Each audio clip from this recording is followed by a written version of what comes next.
सब प्रेम से बोलो, शीतला माता की जय।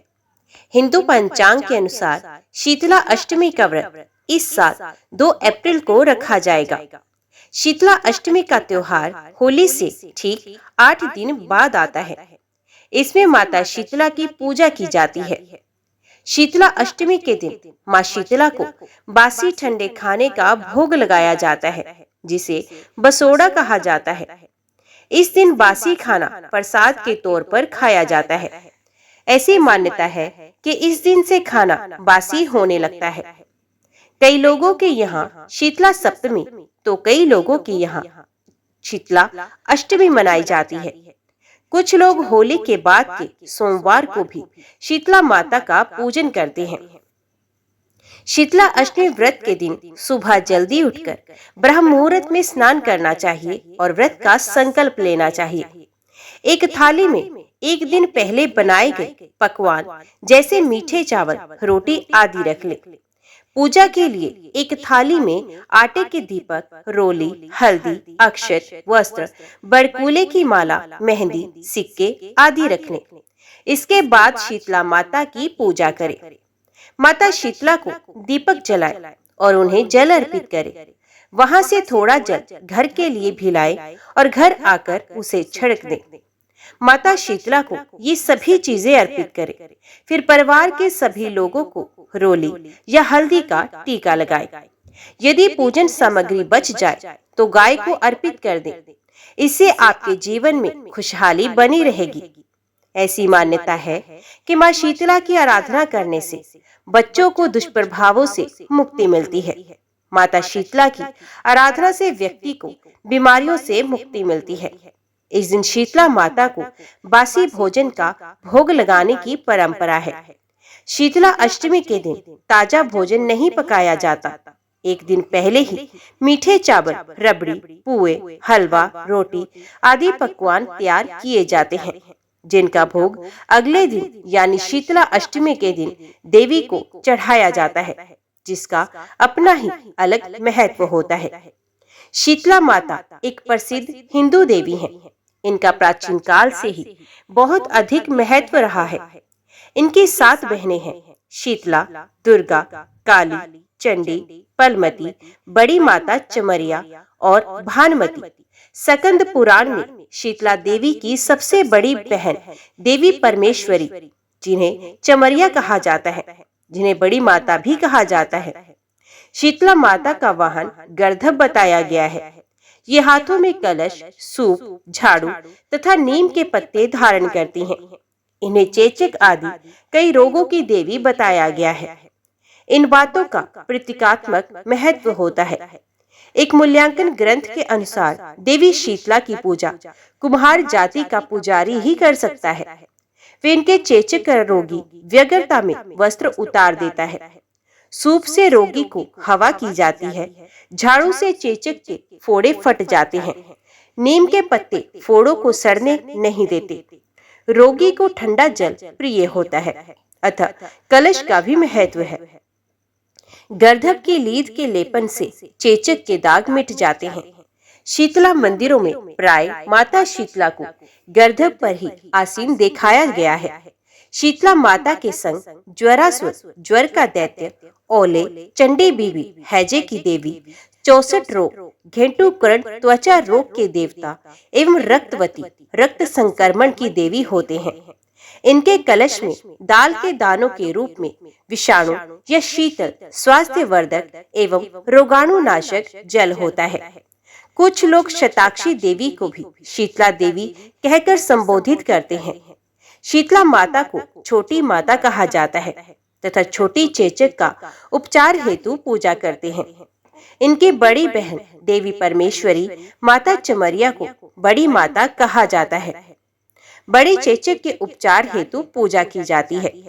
स्कंद पुराण में इनकी अर्चना का स्तोत्र शीतलाष्टक के रूप में प्राप्त होता है। ऐसा माना जाता है कि स्तोत्र की रचना भगवान शंकर ने लोकहित में की थी।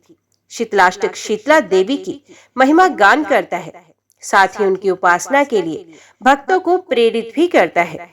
शास्त्रों में भगवती शीतला की वंदना के लिए ये मंत्र बताया गया है।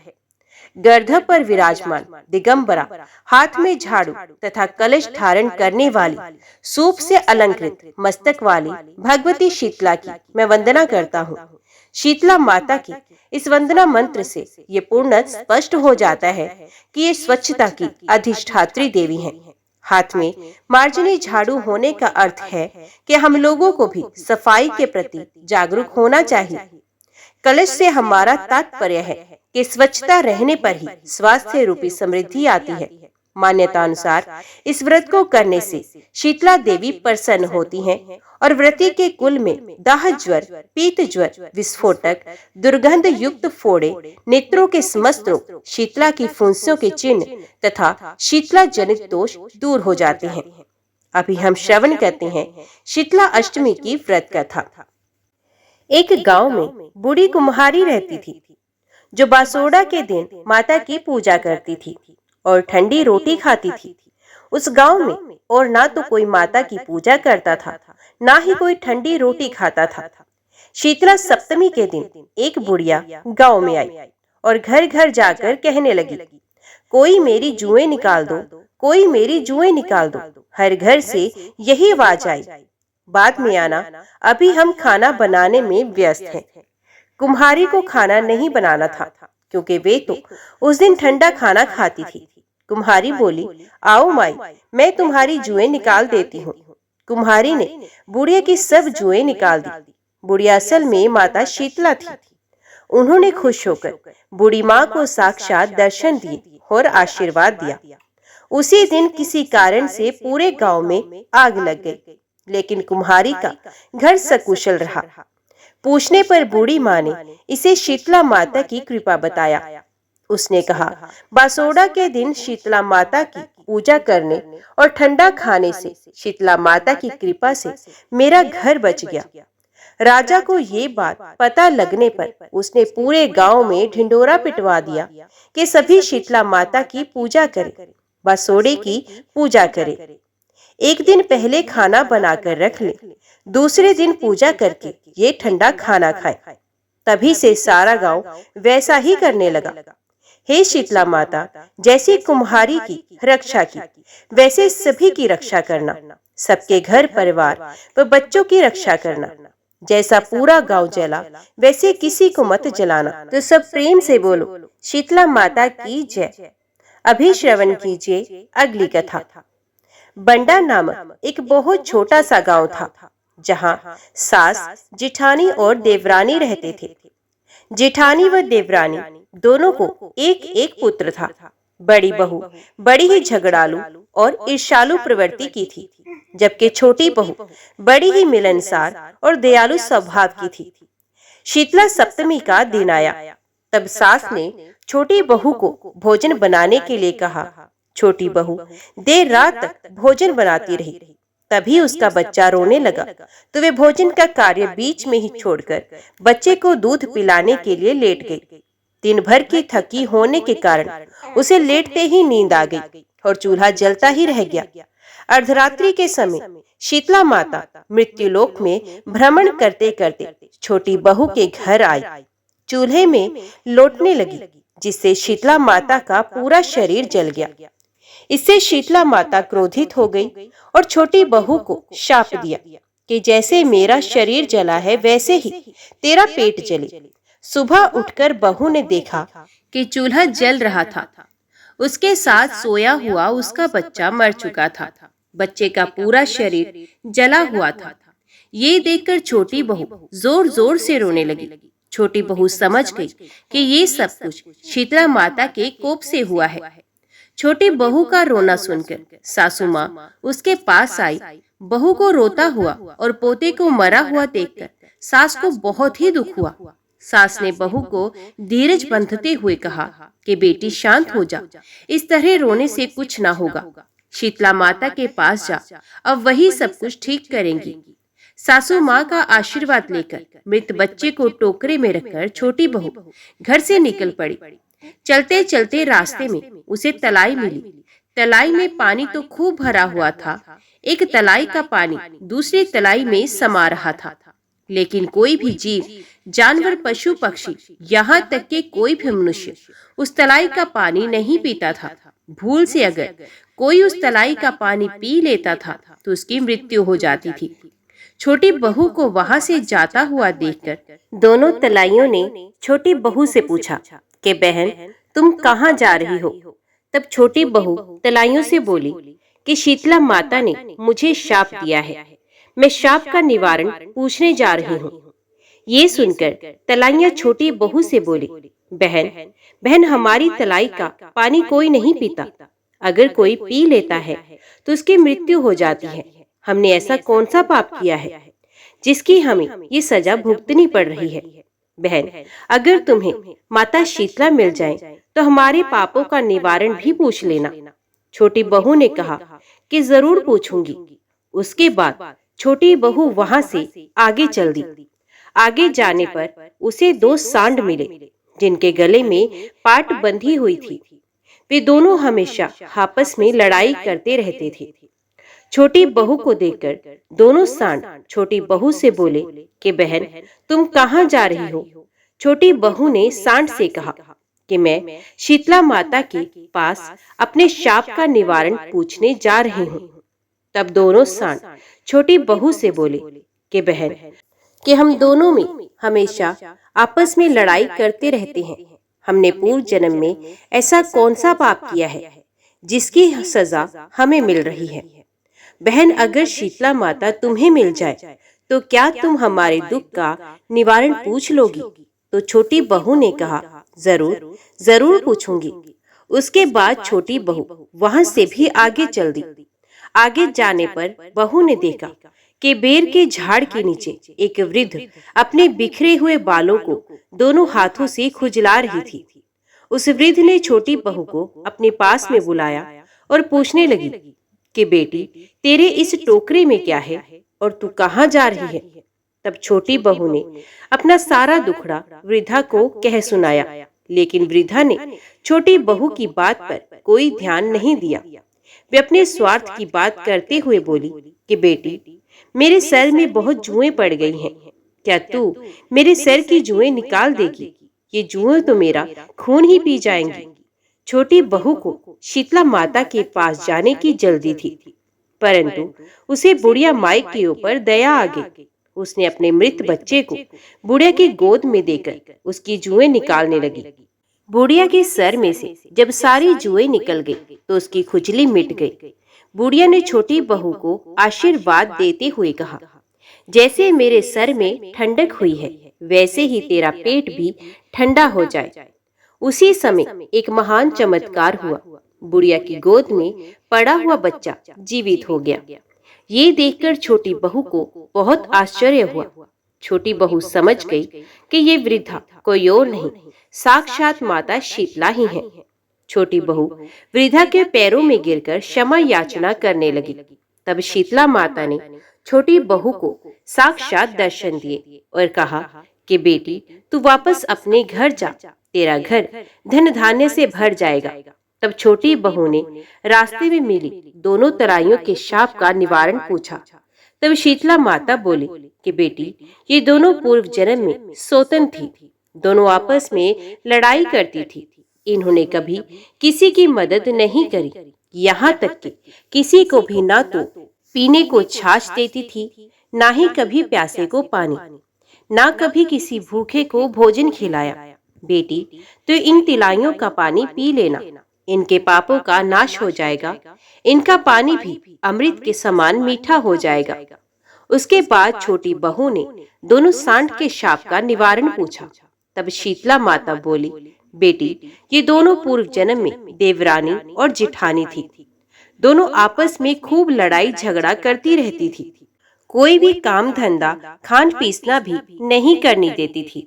अतः ये अपने पूर्व जन्म के पापों को भोग रही हैं। इसलिए इस जन्म में ये सांड के रूप में पैदा हुई हैं। बेटी, तो इनके गले से घंटी का पाट खोल देना, जिससे इनके पापों का निवारण हो जाएगा और ये दोनों ही मिलजुल कर रहने लगेंगी। छोटी बहू सबके शाप का निवारण पूछकर अपने बच्चे को लेकर खुशी खुशी घर की ओर चल दी। रास्ते में उसे सबसे पहले सांड मिले तब छोटी बहू ने घंटी का पाट खोल दिया, जिससे उनका लड़ना झगड़ना बंद हो गया। सांड ने छोटी बहू को धन्यवाद दिया और ढेरों आशीर्वाद दिए। सांड से आशीर्वाद लेकर बहू घर की ओर चल दी। आगे आने पर उसे दोनों तलाइयां मिली। दोनों तलाइयों ने छोटी बहू को देखते ही कहा, बहू, क्या तुम्हें शीतला माता मिली? क्या तुमने हमारे दुख का निवारण पूछा? तो छोटी बहू दोनों तलाइयों से बोली कि हाँ, मुझे शीतला माता मिली और मैंने आप दोनों के दुख का निवारण भी पूछ लिया। फिर छोटी बहू ने दोनों तलाइयों को उनके पूर्व जन्म के पाप दोष के बारे में बताया। उसके बाद छोटी बहू ने दोनों तलाइयों का पानी भी पी ली। उसके बाद दोनों तलाइयों का पानी अमृत के समान मीठा हो गया। वो दोनों तलाइयों ने भी छोटी बहू को ढेरों आशीर्वाद दिए। इस तरह सभी के शाप का निवारण करती हुई छोटी बहू अपने बच्चे को लेकर खुशी खुशी घर आ गई। बच्चे को जीवित देखकर सास को भी बहुत खुशी हुई, लेकिन जिठानी का मुंह टेढ़ा हो गया। कुछ दिनों में छोटी बहू का घर शीतला माता के आशीर्वाद से धन धान्य से भर गया। जब जेठानी को पता चला कि देवरानी को शीतला माता ने दर्शन दिए हैं, माता शीतला के आशीर्वाद से इसका घर धन धान्य से भर गया है, तो जेठानी मन ही मन सोचने लगी कि अगले साल जब शीतला सप्तमी का दिन आएगा तो मैं भी ऐसा ही करूंगी जैसा कि देवरानी ने किया। इस तरह समय बीतने लगा। जब साल भर बाद दोबारा शीतला सप्तमी का दिन आया तो जेठानी ने भी चूल्हा जलता हुआ छोड़ दिया और अपने बच्चे को दूध पिलाने के लिए लेट गई। मध्य रात्रि में शीतला माता आई, जलते चूल्हे में लेटने लगी तो उनका पूरा शरीर जल गया। तो शीतला माता ने जेठानी को शाप दिया कि जिस तरह मेरा शरीर जल रहा है वैसे ही तेरा पेट भी जल जाएगा। दूसरे दिन जब जेठानी सोकर उठी तो उसने देखा कि उसके पास सोया हुआ उसका बच्चा मर चुका है और उसका पूरा शरीर जला हुआ है। ये देखकर भी उसे दुख नहीं हुआ, बल्कि उसे खुशी हुई। उसने भी अपने मरे हुए पुत्र को टोकरे में रखा और शीतला माता को ढूंढने के लिए घर से निकल पड़ी। चलते चलते रास्ते में उसे तलाइयां मिली। तलाइयों ने जेठानी से पूछा कि बहन, तुम कहाँ जा रही हो? तो जेठानी क्रोधित होकर बोली कि तुमको क्या काम है? देखती नहीं मेरा लड़का मर गया है, मैं शीतला माता के पास इसे जीवित कराने जा रही हूँ। तो तलाइयां जेठानी से बोली कि बहन, क्या तुम हमारा एक काम करोगी? ये सुनते ही जेठानी ने इनकार कर दिया और वहां से आगे चल दी। आगे जाने पर जेठानी को वही दो सांड मिले। उन्होंने भी जेठानी से कहा कि बहन, तुम कहाँ जा रही हो? क्या तुम हमारा एक काम कर दोगी? ये सुनते ही जेठानी आग बबूला हो गई और वे बोली, क्या मैं तुम्हें तुम्हारी नौकरानी लगती हूँ जो मैं तुम्हारा काम करती फिरूं? इसी तरह जेठानी ने तलाइयों और बैलों दोनों को निराश कर दिया।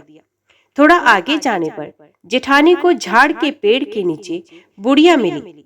वे बुढ़िया माई अपने दोनों हाथों से सर खुजा रही थी। बुढ़िया ने जेठानी से कहा कि बेटी, तू कौन है और कहाँ जा रही है? क्या तू मेरा माथा देख देगी?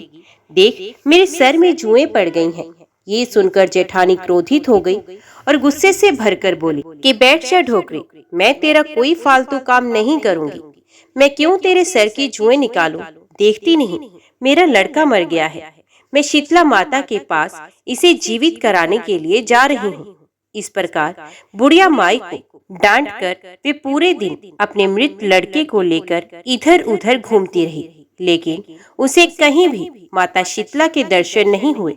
सुबह से दोपहर और दोपहर से शाम हो गई। थक हार कर रोती बिलखती हुई मृत लड़के को लेकर वे वापस घर आ गई। बुढ़िया के रूप में शीतला माता को जेठानी पहचान नहीं पाई। उसने किसी की भी मदद नहीं करी, जिसका परिणाम जेठानी को भुगतना पड़ा। मृत लड़का जीवित नहीं हुआ। कर्म मनुष्य को भोगने ही पड़ते हैं, ये कहावत सत्य है। देवरानी ने अच्छे कर्म किए तो उसे शीतला माता के दर्शन हुए। जेठानी ने बुरे कर्म करे तो उसे उसका फल भोगना पड़ा। हे शीतला माता, जैसे आपने देवरानी को दर्शन दिए और उसका मृत पुत्र जीवित कर दिया, वैसे सबका करना। कहानी कहने वालों का, सुनने वालों का, होंका भरने वालों का शीतला अष्टमी अर्थात बसोड़े की व्रत कथा पढ़ने व सुनने वालों का भला करना। तो बोलो शीतला माता की जय। अब श्रवण कीजिए अगली कथा। प्राचीन काल में एक बार एक राजा के इकलौते पुत्र को शीतला अर्थात चेचक निकल आई। उसी के राज्य में एक काशी पुत्र को भी शीतला निकली हुई थी। काशी बहुत गरीब था, किंतु वे भगवती का परम उपासक था। वे धार्मिक दृष्टि से आवश्यक सभी बातें भी जानता था। वे सभी नियमों को जानता था। वे ये भी जानता था कि चेचक निकले हुए बच्चे के साथ के नियमों का पालन करना चाहिए और क्या खाना चाहिए, क्या नहीं खाना चाहिए। ये सभी बातें वे काशी जानता था। घर में साफ सफाई का वे विशेष ध्यान रखता था। नियम से माता भगवती का पूजन करता था। शीतला निकले हुए बच्चे को वे नमक खाने को नहीं देता था। दाल सब्जी में वे शौक नहीं लगाता था। नहीं कोई तली भुनी वस्तु ना तो वे खुद खाता था और ना शीतला निकले बच्चे को देता था। काशी गर्म वस्तु ना खुद खाता था, ना ही अपने शीतला निकले हुए पुत्र को खाने के लिए देता था। इस तरह वे सभी नियमों का पालन कर रहा था, जिससे कुछ ही समय में उसके पुत्र की शीतला ठीक हो गई। दूसरी तरफ राजा के पुत्र को शीतला का प्रकोप झेलना पड़ा। राजा ने भगवती के मंडप में शतचंडी का पाठ प्रारंभ करा दिया। प्राय नित्य हवन एवं दान होते रहे। राजपेय सदा भगवती की पूजा में निमग्न रहते थे। राजमहल में नित्य कढ़ाई चढ़ती रहती थी। विविध प्रकार के स्वादिष्ट व्यंजन, मांस मदिरा का सेवन किया जाता रहा। राजकुमार का मन व्यंजनों की गंध से मचल उठता था। वे भोजन के लिए जिद करता। एक तो राजपुत्र, दूसरा इकलौता होने के कारण उसकी सभी जिद पूरी की जाती। इससे शीतला का कोप घटने की बजाय बढ़ता गया। शीतला के साथ साथ राजा के पुत्र को शरीर पर बड़े बड़े फोड़े भी हो गए, जिनमें खुजली होती थी और जलन होने लगी। शीतला की शांति के लिए राजा ने अनेक उपाय करे, लेकिन शीतला का प्रकोप घटने की बजाय बढ़ रहा था। इसका कारण ये था कि अज्ञानतावश राजा के यहाँ सभी कार्य उल्टे हो रहे थे। पुत्र की हालत देखकर राजा और भी परेशान और दुखी हो गया। उसकी समझ में नहीं आ रहा था कि इतना सब कुछ करने के बाद भी शीतला का प्रकोप शांत क्यों नहीं हो रहा है। एक दिन राजा के गुप्तचरों ने राजा से कहा कि महाराज, हमारे ही गांव के काशी पुत्र को भी शीतला निकली थी, लेकिन वे तो बिल्कुल ठीक हो गया। ये जानकर राजा और भी सोच में पड़ गया। राजा मन ही मन सोचने लगा कि मैं माता शीतला की इतनी सेवा पूजा कर रहा हूँ। पूजा अनुष्ठान में मैंने कोई कमी नहीं रहने दी, फिर भी मेरा पुत्र ठीक होने की बजाय ज्यादा बीमार पड़ गया, जबकि काशी का पुत्र बिना सेवा पूजा के ही ठीक हो गया। ये सोचते सोचते ही राजा को नींद आ गई। स्वप्न में ही श्वेत वस्त्र धारिणी भगवती ने राजा को दर्शन देकर कहा कि हे राजा, मैं तेरी सेवा पूजा से प्रसन्न हूँ। इसी कारण तेरा पुत्र आज भी जीवित है। तेरे पुत्र के ठीक ना होने का कारण ये है कि तूने शीतला के समय पालन करने योग्य नियमों का उल्लंघन किया है। तुझे ऐसी हालत में अपने पुत्र को नमक का भोजन नहीं खिलाना चाहिए। नमक से रोगी के फोड़ों में खुजली और जलन होती है। घर में दाल सब्जियों में शौक नहीं लगाना चाहिए, क्योंकि इसके गंध से रोगी का मन उन वस्तुओं के सेवन करने के लिए ललचाता है। रोगी के पास किसी को भी आने जाने नहीं देना चाहिए, क्योंकि ये रोग अन्य को भी होने का भय रहता है। तो इन सभी नियमों का पालन कर तेरा पुत्र भी जल्दी ठीक हो जाएगा। ये कहकर माँ भगवती अंतर ध्यान हो गई। सुबह जब राजा सोकर उठा तो उसे रात्रि के स्वप्न वाली बात याद आई। तब भगवती की आज्ञा अनुसार राजा ने वे सभी कार्य किए जो माता ने बताए थे।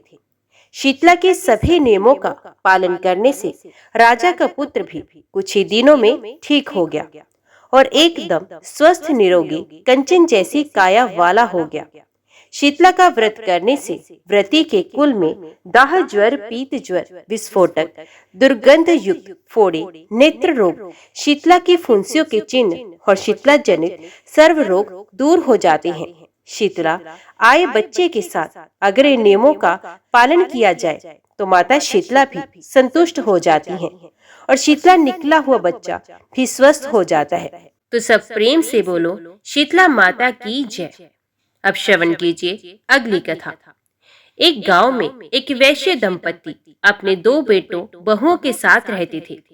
वे वैश्य दंपत्ति की दोनों बहुएं सगी बहनें थीं। उनके कई वर्ष बाद एक एक पुत्र हुआ। वे दंपत्ति पुराने रीति रिवाजों को मानते चले आ रहे थे। कोई सा भी त्योहार, व्रत हो, पूरी रीति रिवाज से मनाते थे। तब एक बार की बात है, पोते होने के साल जब होली के बाद बासोड़े आया तो शीतला सप्तमी के दिन एक दिन पहले सास ने अपनी दोनों बहुओं से शीतला माता के भोग का सारा सामान बनवाया, जिसमें पुआ पापड़ी, लापसी, केरी की मीठी लौंजी, शक्कर पारे, मीठे और नमकीन शक्कर पारे, राबड़ी, बेसन का थाल और भी अनेक व्यंजन बनवाए। फिर दूसरे दिन शीतला सप्तमी के दिन सासू माँ ने अपने दोनों बेटों, बहुओं, पोतों के साथ माता शीतला का पूजन किया और उन्हें भोग लगाया। और बहुओं, पति और बेटों से कहा कि आज सबको ठंडा भोजन ही खाना है। तब सब ने तो ठंडा भोजन खाया, लेकिन दोनों बहुओं ने आपस में ये तय किया कि हमारे बच्चे अभी छोटे हैं, अगर हम ठंडा भोजन खाएंगे तो बच्चों का पेट दुखेगा। और ऐसा सोचकर दोनों ने एक योजना बनाई। जब सास दोपहर में थोड़ी देर के लिए पड़ोस में चली गई तो पीछे से दोनों बहनों ने गरम गरम हलवा बनाकर खाया और रसोई और बर्तनों को साफ करके रख दिया। और वे दोनों अपने बच्चों के साथ अपने अपने कमरे में सोने चली गई। शाम को तो दोनों बहनें उठकर घर के काम में लग गई, लेकिन बच्चे नहीं उठे। तब सास ने अपनी दोनों बहुओं से कहा, अरे बहुओं, संध्या हो गई है, बच्चों को उठाओ। जब दोनों बहुओं ने अपने अपने कमरे में बच्चों को जगाने की कोशिश की तो उन्होंने बच्चों को मृत पाया। दोनों बहनें जोर जोर से रोने लगी। तब सास बहुओं का रोना सुनकर उनके पास गई और पूरी सच्चाई मालूम हुई। तब सास ने बहुओं को डांटते हुए कहा, अरे तुम तो बावली हो गई हो, बच्चे स्वस्थ और निरोगी रहें, इसलिए तो शीतला माता का पूजन ठंडे भोजन से किया जाता है और उस दिन ठंडा भोजन ही खाया जाता है। माता शीतला के आशीर्वाद से पासोड़े के दिन ठंडा भोजन खाने से परिवार के सभी लोग निरोगी और स्वस्थ रहते हैं, यहाँ तक कि छोटे नवजात बच्चे और बच्चों की माँ का भी पेट नहीं दुखता। और तुम दोनों तो बावली हुई हो, तुम्हारी गलती की सजा हम सबको झेलनी पड़ेगी। तुम दोनों ने शीतला माता का अपमान किया है, इसी से ये कोप हुआ है। तुम दोनों जाओ और इन बच्चों को शीतला माता से जीवित करा के लाओ। अब तो शीतला माता ही इन्हें जीवित कर सकती हैं। तब दोनों बहुएं घर से मृत बच्चों को लेकर शीतला माता की खोज में निकल पड़ी। गांव से बाहर वे जंगल में पहुंच गए। तब जंगल में एक बड़ के पेड़ के नीचे 2 वृद्ध महिलाएं बाल बिखेर कर बैठी थी और अपना अपना सर खुजा रही थी। असल में वे दोनों वृद्ध महिलाएं ओदरी और बोदरी शीतला माता थी। तब दोनों बहुओं को देखकर दोनों वृद्ध महिलाएं बोली कि अरे पुत्रियों, तुम कहाँ जा रही हो? तब वे दोनों बहुएं बोली कि हे बुढ़िया माई, हम दोनों शीतला माता को ढूंढने निकली हैं। हमारी गलती की सजा हमारे बच्चों को मिली है। हम शीतला माता से अपनी गलती की क्षमा मांगने जा रहे हैं। तब वे दोनों वृद्ध महिलाएं उनसे बोली कि अरे पुत्रियों, हमारे सर में जुएं पड़ गई हैं, क्या तुम उन्हें निकाल दोगी? उन दोनों बहुओं को शीतला माता के पास जाने की जल्दी थी, लेकिन उन वृद्ध महिलाओं के ऊपर दया आ गई। दोनों बहनों ने अपना अपना मृत बच्चा उन दोनों की गोद में सुलाया और वे उनकी जुएं निकालने लगी। तब जब सभी जुएं निकल गई तो उनको ठंडक पहुंची। तो दोनों वृद्ध महिलाओं ने दोनों बहुओं से बोले कि जैसे हमें ठंडक मिली, वैसे तुम दोनों के कलेजे को भी ठंडक मिले। ऐसा कहते ही दोनों मृत बच्चे जीवित हो गए। उसी समय दोनों बहनें समझ गई कि ये दोनों वृद्ध महिलाएं और कोई नहीं, शीतला माता ही हैं। दोनों बहनों ने शीतला माता के चरण पकड़ लिए और अपनी गलती की क्षमा मांगने लगी। शीतला माता ने उन्हें साक्षात दर्शन दिए। वे ओदरी और बोदरी माता, जैसे आप दोनों बहुओं पर बाद में खुश हुई, वैसे सबके ऊपर होना। कहानी कहने वालों के ऊपर, सुनने वालों के ऊपर और होंका भरने वालों के ऊपर होती रहना। तो बोलो शीतला माता की जय। अभी श्रवण कीजिए अगली कथा। ओदरी और बोदरी दो बहनें थीं। एक बार होली के बाद अष्टमी को दोनों बहनें बंडा नामक गांव में स्वर्ग से उतरी। ओदरी और बोदरी दोनों शीतला माता थी। दोनों ने वृद्ध महिलाओं का रूप धारण कर रखा था। दोनों बहनें पूरे गांव में इधर उधर घूमकर सबसे भोजन मांग रही थी। सबने उन्हें गर्म भोजन खिलाया, जिससे उन दोनों का मुंह, कलेजा और पेट जलने लगा। तब वे दोनों एक कुम्हार के घर में पहुंची। कुम्हार का बेटा कई दिनों से बीमार था, तो उनके घर में गर्म भोजन नहीं बना। तब वे दोनों बुढ़िया वेश में शीतला माता कुम्हार दंपत्ति से बोली कि अरे, हमारा मुंह, कलेजा, पेट जल रहा है, क्या हमें ठंडी ठंडी रोटी और राबड़ी खाने को मिलेगी? तब कुम्हार दंपत्ति बुढ़िया वेश में शीतला माता से बोले कि हे बुढ़िया माई, हमारा बेटा कई दिनों से बीमार है, तो घर में गर्म भोजन नहीं बना है।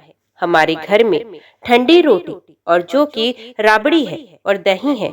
तो ओदरी और बोदरी माता, जो बुढ़िया वेश में थी, वे कुम्हार दंपत्ति से बोली कि हमें ठंडी रोटी और राबड़ी ही खाने को दो। तो दोनों बुढ़िया माई ने ठंडी रोटी और राबड़ी खाई, जिससे उनका मुंह, पेट और कलेजे में ठंडक मिली।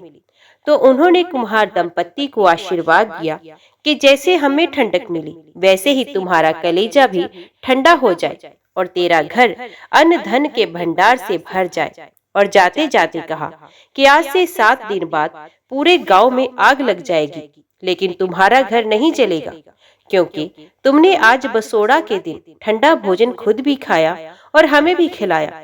ओदरी और बोदरी माता ने जाते जाते कुम्हार दंपत्ति की झोपड़ी को ठोकर मारी, तो उनका घर सुंदर मकान में बदल गया और घर में अन्न धन के भंडार भर गए। उनके जाने के कुछ समय बाद ही कुम्हार दंपत्ति का बेटा भी ठीक हो गया। ये चमत्कार देखकर कुम्हार दंपत्ति समझ गए कि ये दोनों कोई और नहीं, स्वयं शीतला माता थी। इस तरह समय बीतने लगा। 7 दिन बाद पूरे गांव में आग लग गई, लेकिन कुम्हार का घर नहीं जला। तब गांव के लोगों ने राजा से शिकायत करी कि हे महाराज, आपके महल के साथ पूरे गांव में सबके घर, खेत खलियान जल गए हैं, लेकिन इसी गांव का एक कुम्हार है जिसका घर नहीं जला। वे जरूर कोई जादू टोना करता है, जो उसका घर तो सुरक्षित है और बाकी सबके घर जल गए। तब राजा ने सिपाही भेजकर कुम्हार दंपत्ति को महल में बुलाया और इसका कारण पूछा।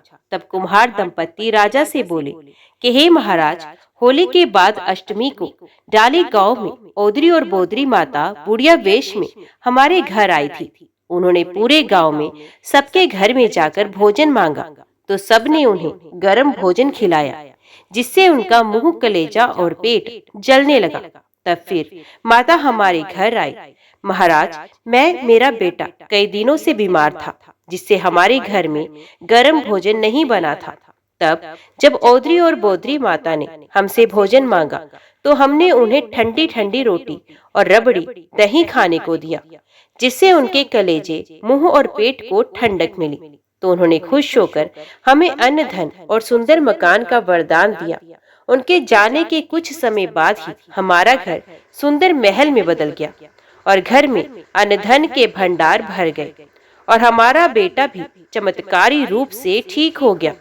उन्होंने हमें जाते जाते ये भी कहा था कि आज से 7 दिन बाद पूरे गांव में आग लग जाएगी, लेकिन तुम्हारा घर सुरक्षित रहेगा। हे महाराज, हम ये बात अगर उस समय सबको बताते तो कोई भी विश्वास नहीं करता।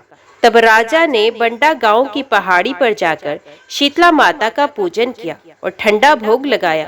तभी शीतला माता ने राजा को दर्शन दिया और कहा कि हे राजन, होली के बाद अष्टमी को ठंडा भोजन खाओ और ठंडे पुआ पापड़ी लापसी से मेरे भी भोग लगाना, तेरे राज्य में हमेशा सुख समृद्धि और वैभव रहेगा। अब कभी कोई महामारी, शीतला, चेचक, ओदरी बोदरी का प्रकोप भी नहीं सताएगा। राजा ने उसी स्थान पर शीतला माता का विशाल मंदिर बनवाया। हे माता शीतला, जैसा सुख आपने कुम्हार दंपत्ति को दिया, वैसा सबको देना। कहानी कहने वाले, कहानी सुनने वाले और हुंकार भरने वाले को देना। तो बोलो शीतला माता की जय। अभी श्रवण कीजिए विनायक जी की कहानी। उस समय की बात है जब भगवान विष्णु जी की शादी लक्ष्मी जी से तय हुई थी। शादी की खूब तैयारियां की गई। चारों ओर हर्षो उल्लास का वातावरण था। सारे देवी देवता को बारात में चलने के लिए निमंत्रण दिया गया। सारी देवी देवता आए तो सब भगवान विष्णु से कहने लगे कि गणेश जी को नहीं ले जाएंगे, वे बहुत ही मोटे हैं, वो तो सारा भोजन खा जाते हैं।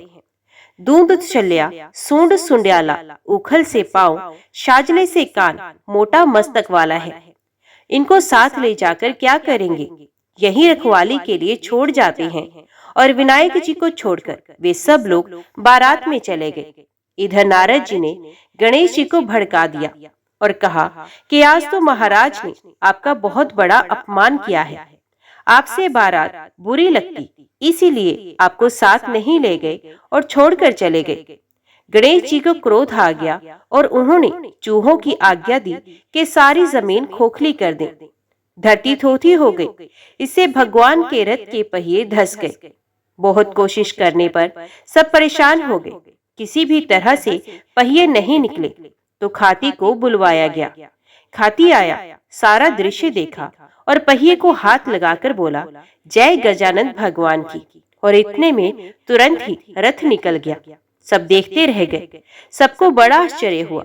उन्होंने पूछा कि तुमने गजानन जी को क्यों याद किया? खाती बोला, गणेश जी को सुमरे बिना कोई काम सिद्ध नहीं होता।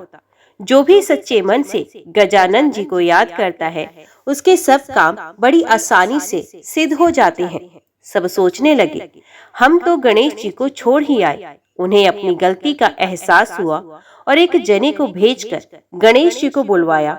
वह गणेश जी से माफी मांगी और पहले गणेश जी की रिद्धि सिद्धि से विवाह करवाया। फिर भगवान विष्णु का लक्ष्मी जी के साथ विवाह हुआ। सभी बहुत ही खुश थे। तभी से कोई भी शुभ काम शुरू करने से पहले विनायक जी का स्मरण किया जाता है। जैसे भगवान का काम सिद्ध किया, वैसे सबका सिद्ध करना। बोलो विनायक भगवान की जय। अभी श्रवण कीजिए लपसी तपसी की कहानी। एक लपसी थी और एक तपसी थी।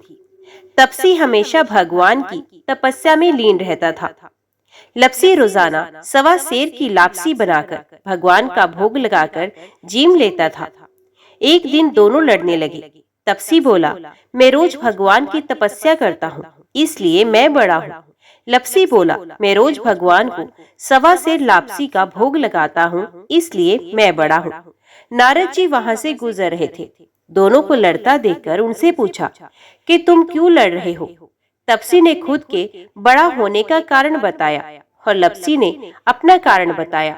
नारद जी बोले, तुम्हारा फैसला मैं कर दूंगा। दूसरे दिन लपसी और तपसी नहाकर अपनी रोज की भक्ति करने आए तो नारद जी ने छुप के 1.25 करोड़ की एक एक अंगूठी उन दोनों के आगे रख दी। तपसी की नजर जब अंगूठी पर पड़ी तो उसने चुपचाप अंगूठी उठाकर अपने नीचे दबा ली। लपसी की नजर अंगूठी पर पड़ी, लेकिन उसने ध्यान नहीं दिया। भगवान को भोग लगाकर लापसी खाना खाने लगा। नारद जी सामने आए तो दोनों ने पूछा कि कौन बड़ा? तो नारद जी ने तपसी से खड़ा होने को कहा। वो खड़ा हुआ तो उसके नीचे दबी अंगूठी दिखाई पड़ी। नारद जी ने तपसी से कहा, तपस्या करने के बाद भी तुम्हारी चोरी करने की आदत नहीं गई, इसलिए लपसी बड़ा है और तुम्हें तुम्हारी तपस्या का कोई फल नहीं मिलेगा। तपसी शर्मिंदा होकर माफी मांगने लगा। उसने नारद जी से पूछा, मुझे मेरी तपस्या का फल कैसे मिलेगा?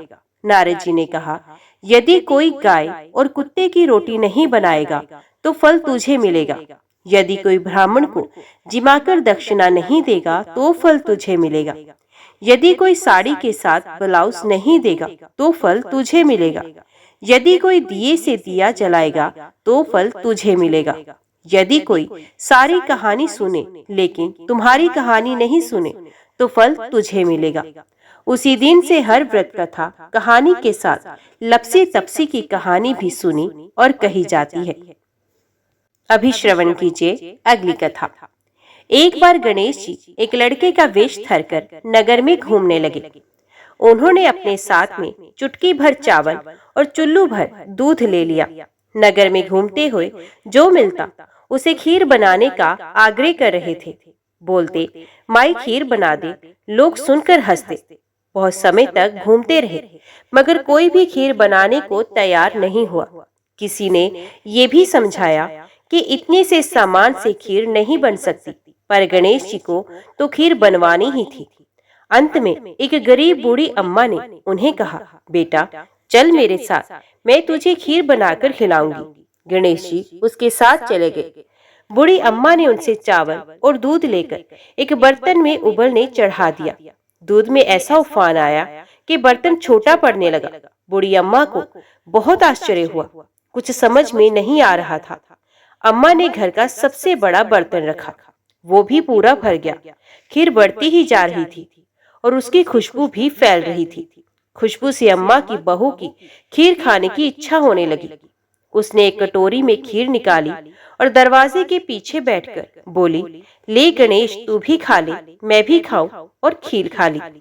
बूढ़ी अम्मा ने बाहर बैठे गणेश जी को आवाज लगाई, बेटा तेरी खीर तैयार है, आकर खा ले। गणेश जी बोले, अम्मा तेरी बहू ने भोग लगा दिया, मेरा पेट तो भर गया, खीर तू गांव वालों को खिला दे। बूढ़ी अम्मा ने गांव वालों को निमंत्रण देने आई। सब हंस रहे थे। अम्मा के पास तो खुद खाने के लिए कुछ नहीं और गांव को कैसे खिलाएगी, पर सब लोग आए। बूढ़ी अम्मा ने सबको पेट भर के खीर खिलाई। सभी ने तृप्त होकर खीर खाई, लेकिन फिर भी खीर खत्म नहीं हुई, भंडार भरा ही रहा। हे गणेश जी महाराज, जैसे खीर का भगोना भरा वैसे ही हमारे घर के भंडार भी सदा भरे रखना। तो बोलो गणपति भगवान की जय। आज की वीडियो में इतना ही। उम्मीद करती हूँ वीडियो आपको पसंद आई होगी। वीडियो पसंद आई हो तो वीडियो को लाइक और चैनल को सब्सक्राइब जरूर कीजिएगा। जय माता दी लिखकर कमेंट बॉक्स में अपनी हाजिरी और अपने सुझाव देना ना भूलिएगा। तो मिलते हैं अगली कथा अगली वीडियो के साथ। तब तक के लिए देखते व सुनते रहिए। जय मां कंजर, जय माता दी।